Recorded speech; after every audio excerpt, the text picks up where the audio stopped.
Olá pessoal, boa tarde a todos. Estamos aqui novamente para dar continuidade aos estudos relacionados à nossa disciplina de Introdução ao Direito Administrativo. Espero que todos estejam bem e que estejam conseguindo acompanhar adequadamente o material que foi disponibilizado até o momento. Na nossa aula de hoje, eu darei então continuidade ao estudo dos princípios constitucionais da administração pública, especificamente princípio da publicidade e princípio da eficiência, já que na nossa última aula abordamos os princípios da legalidade, impessoalidade e moralidade. Dessa maneira, nessa aula a gente vai então fechar os princípios constitucionais da administração pública, correto? Iniciamos então a nossa abordagem tratando do princípio da publicidade, correto? Percebam, né? Quando nós falamos então em princípio da publicidade, nós podemos, em um primeiro momento, afirmar que a sujeição da administração a este princípio determina que os atos praticados pela administração pública, regra geral, devem ser públicos. A administração pública deve garantir a publicidade aos seus atos, aos seus contratos, às suas decisões, correto? E o princípio da publicidade, ele é um princípio que decorre diretamente do princípio republicano e democrático que nós iremos encontrar previsto lá no artigo 1º da Constituição Federal. Então, quando a Constituição Federal afirma que a República Federativa do Brasil constitui-se em Estado democrático de direito e tem como fundamentos, vejam, nós, a partir do artigo 1º, nós verificamos então que o Estado brasileiro é um Estado republicano e democrático, correto? Ou seja, um Estado republicano, né? A palavra república, res publica, significa que o povo tem a oportunidade de participar das decisões que dizem respeito à coisa pública.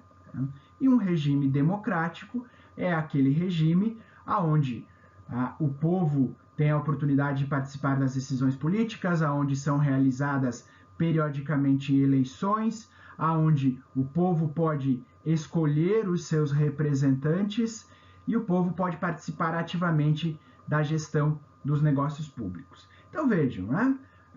Não faria nenhum sentido a gente afirmar que vivemos em uma república, que vivemos em uma democracia, se não houvesse a obrigação do Estado tornar públicas as suas decisões. Né?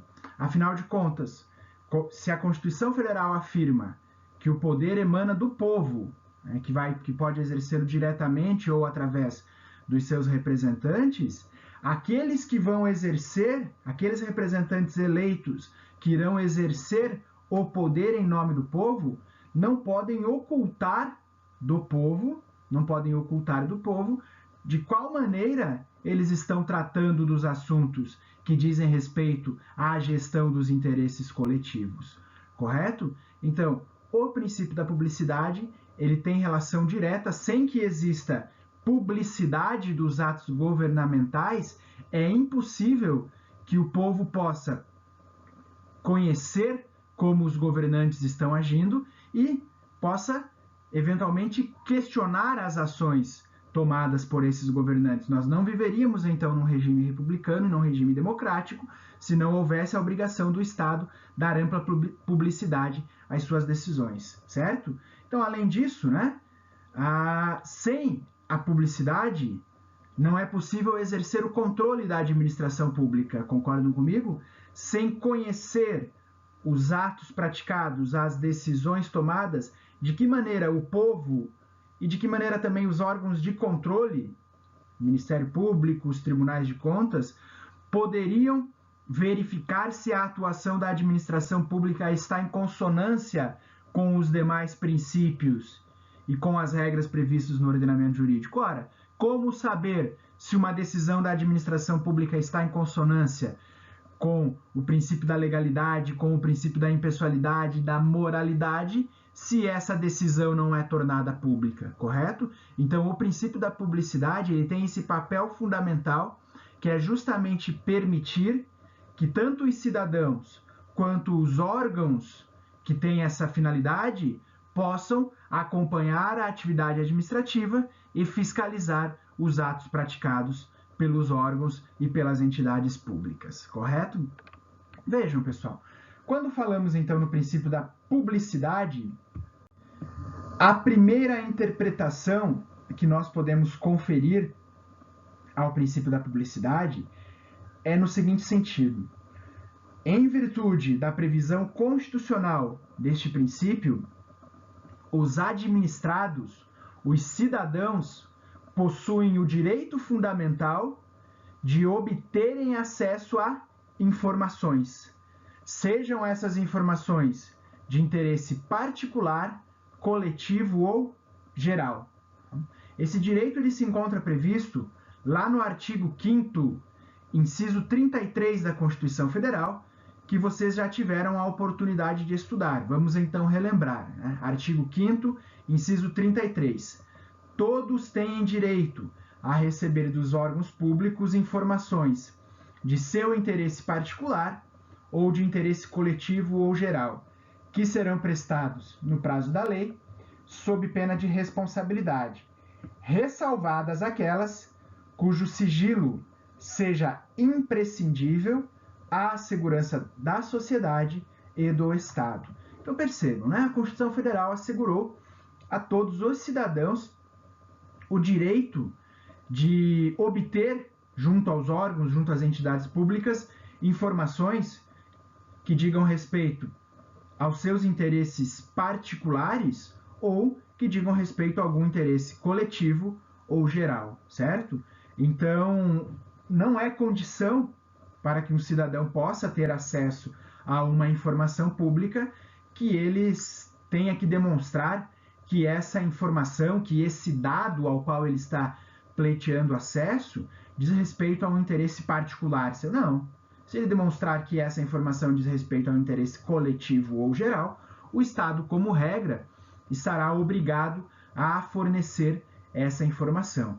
Então, por exemplo, se um cidadão se dirige à sede da prefeitura do seu município e solicita ter acesso a todos os órgãos, a todos os atos praticados no curso de um procedimento licitatório, ainda que esse cidadão não tenha participado dessa licitação, ainda que ele não tenha uma empresa que participe de licitações, ainda assim, né, como regra geral, o município deve garantir a ele o acesso, porque essa é uma informação de interesse coletivo, geral. Todos devem ter o acesso, devem ter franqueado o acesso a informações sobre licitações públicas, porque a partir dessas licitações públicas são firmados contratos administrativos com recursos públicos. Nós estamos tratando, então, de decisões que podem afetar significativamente os interesses da coletividade, de modo que qualquer cidadão, como regra, poderá ter acesso a esse tipo de informação, correto? Vejam, evidentemente, o próprio artigo 5º, inciso 33, ele nos traz algumas exceções, algumas ressalvas em relação a este acesso à informação. Quais seriam essas ressalvas? Quais seriam essas exceções?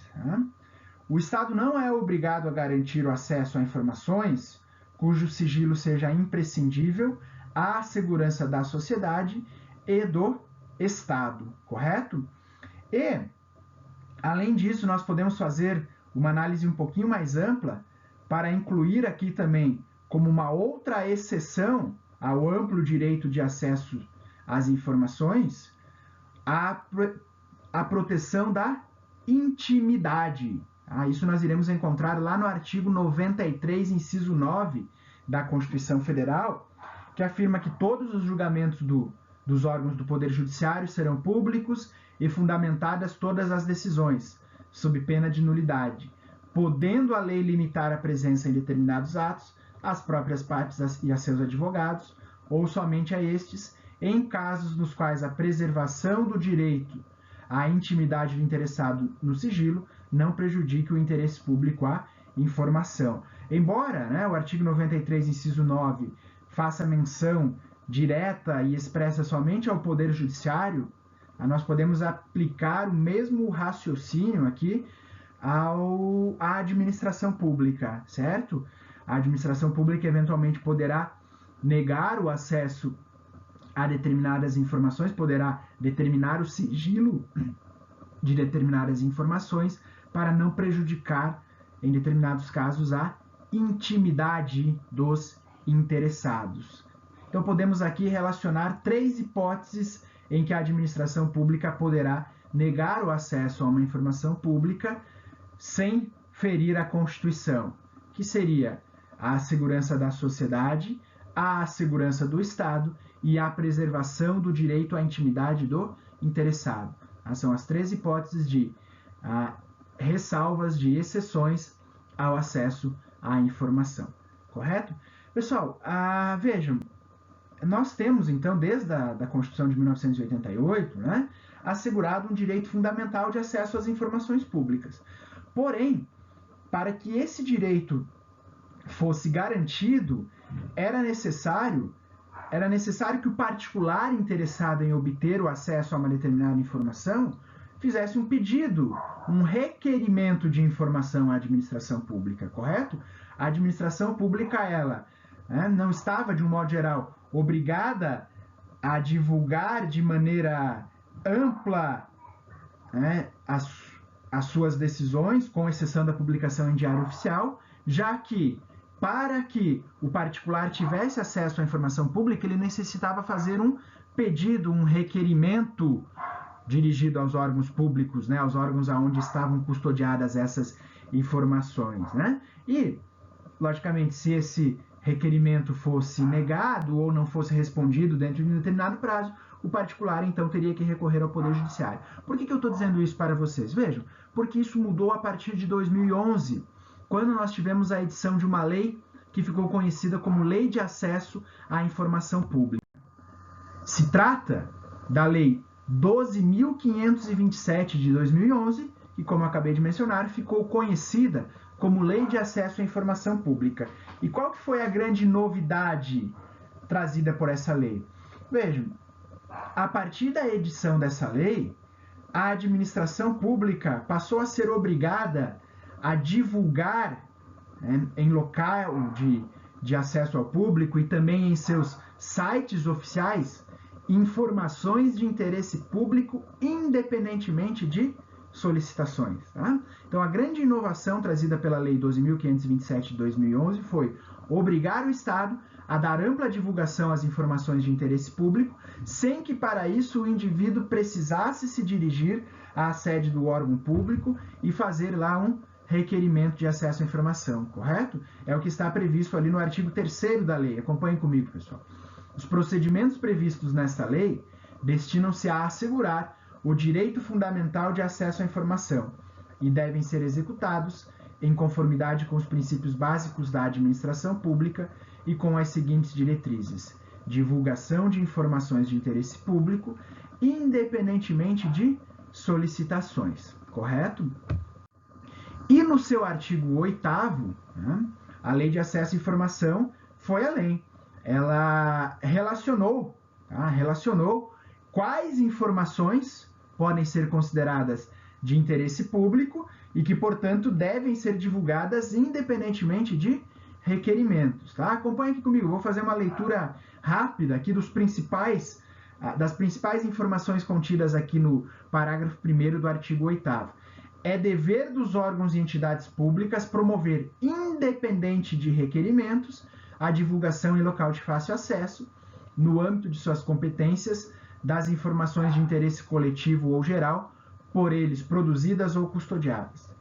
Parágrafo 1º. Na divulgação das informações a que se refere o caput, deverão constar, no mínimo, registro de competências e estrutura organizacional, endereços e telefones das respectivas unidades e horários de atendimento ao público, registros de quaisquer repasses ou transferência de recursos financeiros, registros das despesas, informações concernentes a procedimentos licitatórios, inclusive os respectivos editais e resultados, bem como a todos os contratos celebrados, dados gerais para acompanhamento de programas, ações, projetos e obras de órgãos e entidades, e respostas à pergunta mais frequentes da sociedade. E ali no parágrafo 2º, vocês podem perceber que a lei estabeleceu que será obrigatória a divulgação dessas informações em sítios oficiais da rede mundial de computadores, né? A internet, ou seja, o que ficou conhecido aí popularmente como os portais da transparência. Então veja, pessoal, a Lei 12.527 de 2011, ela significou um passo fundamental para ampliar o controle cidadão da administração pública, correto? Porque a partir da Lei 12.527, qualquer cidadão, né, pode obter, né, deve ter garantido, né, deve ter essa possibilidade garantida de, ao acessar o site do seu município, do seu estado ou o site do governo federal, obter todas essas informações que aqui estão relacionadas, né? Então não precisa, eu quero saber, né? Eu vi uma notícia sobre uma licitação e eu fiquei curioso porque eu acho que aquela licitação poderia ter algum direcionamento, né? Eu não preciso, né? Não preciso me dirigir até a sede do município, pedir o edital, pedir a ata de julgamento dessa licitação. Não, isso deve estar disponibilizado no site do município. E se eu, ao analisar essa documentação, de fato, né, a minha suspeita aqui faz sentido, eu posso então levar isso ao conhecimento do Tribunal de Contas, do Ministério Público, para que tome as medidas cabíveis. E lógico, né, pessoal, não preciso nem dizer para vocês que a Lei de Acesso à Informação também facilitou bastante, né, o controle exercido por esses órgãos que eu acabei de citar. Né? Eu trabalho no Tribunal de Contas do Estado, especificamente na Procuradoria do Tribunal de Contas do Estado, e a gente utiliza muito consulta aos portais da transparência dos municípios e do Estado para ter acesso a resultados de licitações, para ter acesso a empenhos, a pagamentos realizados em favor de determinados fornecedores. Claro, nem tudo é perfeito, tá? Já adianto aqui para vocês, e depois, se vocês tiverem interesse, podem fazer a experiência aí, né? Em muitos casos a gente não encontra todas essas informações que estão aqui relacionadas. Os órgãos públicos ainda oferecem uma certa resistência, tá, a disponibilizar essas informações na íntegra, tal como elas estão aqui mencionadas. Muitas vezes a gente entra no site, no portal da transparência de um município ou mesmo do estado e a gente consegue encontrar somente o edital da licitação, não encontra a ata de julgamento, não encontra os recursos eventualmente apresentados pelas empresas participantes, o resultado daquela licitação, não encontra os contratos firmados. Ainda há muito a se avançar, correto? Ainda há muito a evoluir no controle da transparência pública, mas, sem dúvida, a Lei de Acesso à Informação representou aí um passo muito importante para permitir um maior controle da administração pública, seja pelos órgãos competentes, seja pelos próprios cidadãos. E como eu já havia mencionado para vocês anteriormente, lógico, né? Não são todas as informações que o Estado está obrigado a divulgar, que o Estado está obrigado a tornar públicas, né? Nós temos as informações que podem colocar em risco a segurança da sociedade e do Estado e que, portanto, podem ser classificadas como sigilosas.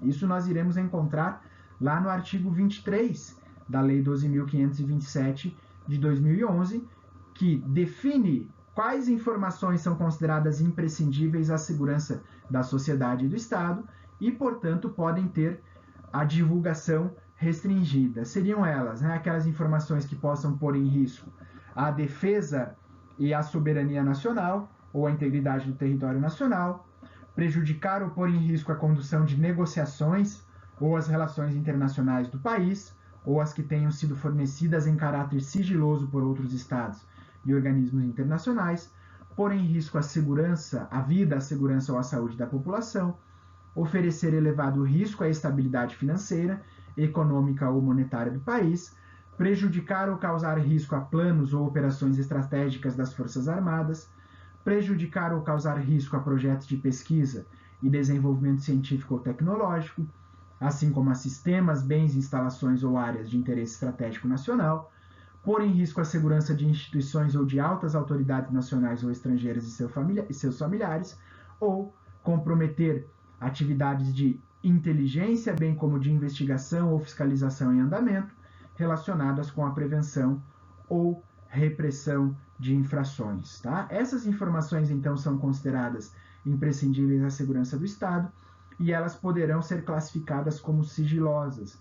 Lógico que, de acordo com a importância, com a sensibilidade da informação, ela poderá receber graus diferentes de sigilo, tá? Que a própria lei prevê no seu artigo 24.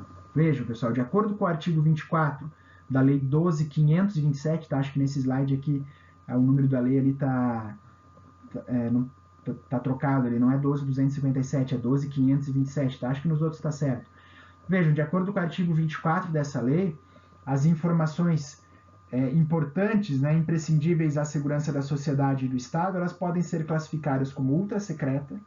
Nesse caso, elas serão mantidas, o acesso a elas será restringido durante um período de 25 anos, secreta, período de 15 anos, e reservada, 5 anos. Então, veja, pessoal, nas democracias, né, a regra deve ser a transparência, o sigilo é a exceção.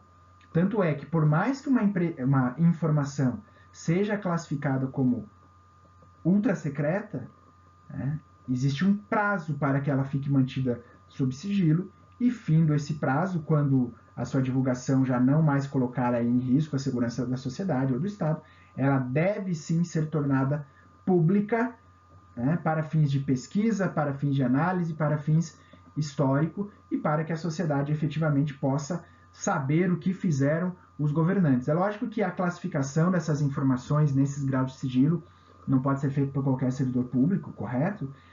Geralmente são os servidores de maior hierarquia, né?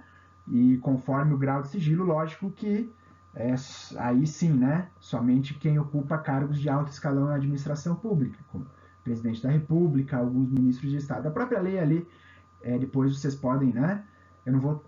Não é o nosso objetivo aqui estudar a lei de acesso à informação, tá? Eu trouxe para vocês apenas alguns aspectos mais relevantes, mas vocês podem verificar lá quais são as autoridades competentes para decretar esses graus de sigilo, correto? Mas lembrando, né, nenhuma informação, como regra, pode ser mantida em sigilo por um prazo indefinido, não. Né? Nas democracias, o povo deve ter garantido acesso às informações após decorrido um determinado período de tempo, quando sua divulgação já não colocar mais em risco a segurança da sociedade ou do Estado. Correto?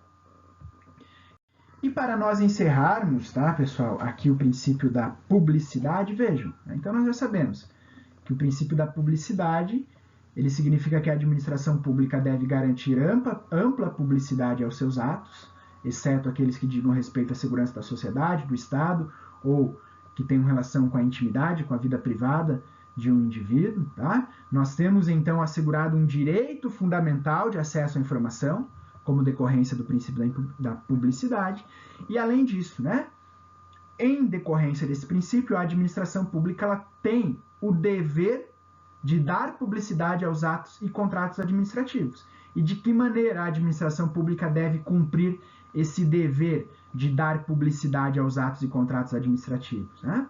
A forma clássica e a forma que atende às determinações constitucionais e legais é a publicação em diário oficial. Então, quando se considera atendida a obrigação da administração pública de garantir a publicidade dos seus atos? A partir da publicação em diário oficial, correto? A partir desse momento, nós consideramos, então, atendida, cumprida a exigência de se garantir publicidade, né? O particular não poderá, por exemplo, alegar, então, que ele não teve conhecimento de uma decisão a partir do momento que ela tenha sido publicada no Diário Oficial. Vejam, aqui algumas observações, tá, pessoal? Claro que a publicidade, a publicação em Diário Oficial, ela não é exigida para todos os atos.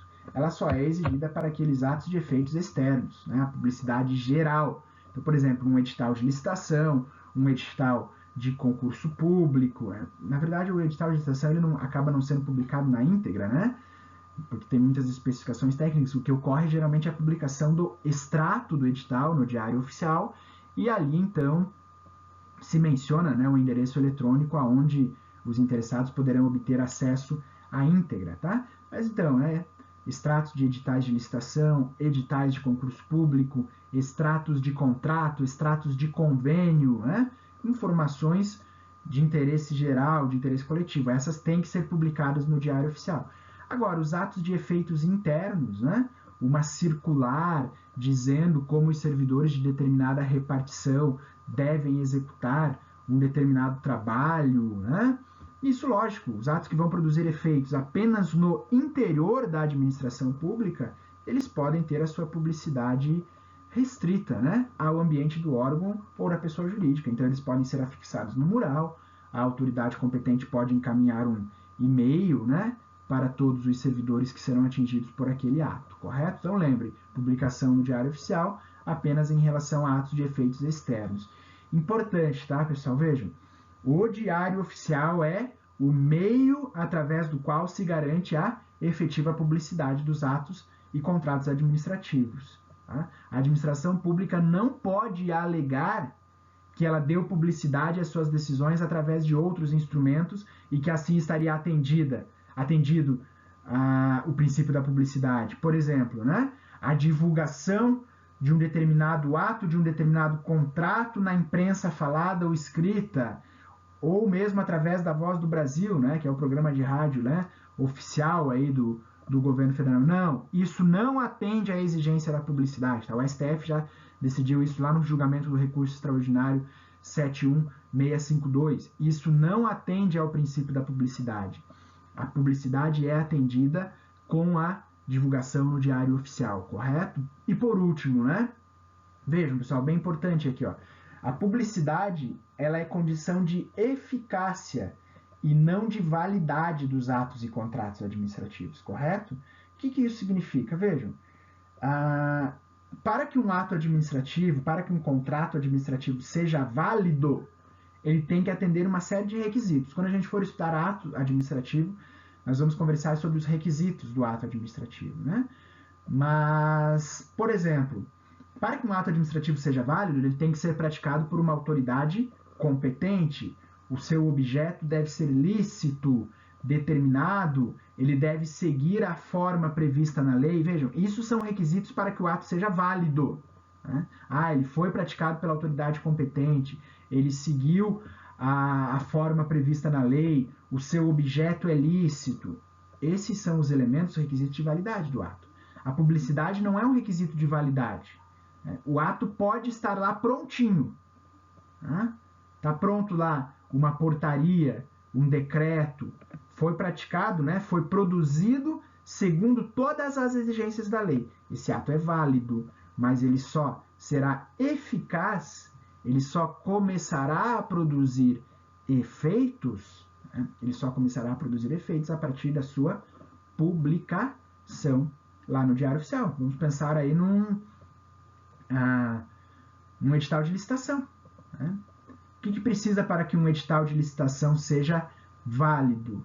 Ora, a gente precisa ter um objeto minimamente definido, correto? A gente não pode ter cláusulas que comprometam a competitividade. Esse edital tem que ser assinado, né, por uma autoridade competente, ele não pode ser assinado por qualquer servidor público. Tá? Essas são as condições de validade. Vejam, uma vez que esse edital de licitação esteja lá prontinho, bonitinho, né, atendeu tudo que a lei exige, nós estamos diante de um ato válido.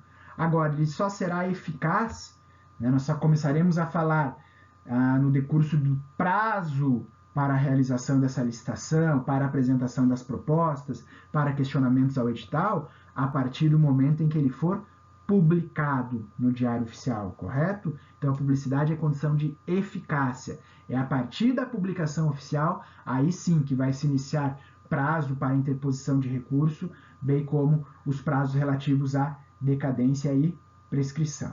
Correto, pessoal? Para a gente terminar aqui o princípio da publicidade, trago para vocês a previsão infraconstitucional do princípio. Lembrem, né? Lei 9.784, de 1999, lei que regula o processo administrativo no âmbito federal. Lá no seu artigo 2º, essa lei traz um rol de princípios da administração pública e, nos seus incisos ali, parágrafo único, né? Ela traz um rol dos princípios e traz a definição desses princípios. Então, sempre quando for estudar princípios da administração pública, não deixem de ler o artigo 2º da Lei 9.784 de 99. De que maneira essa lei trata do princípio da publicidade? Inciso 5 do parágrafo único, artigo 2º. Divulgação oficial dos atos administrativos, ressalvadas as hipóteses de sigilo previstas na Constituição. Correto? Encerramos aqui o princípio da publicidade. Vamos conversar agora um pouquinho sobre o princípio da eficiência para a gente finalizar os princípios constitucionais da administração.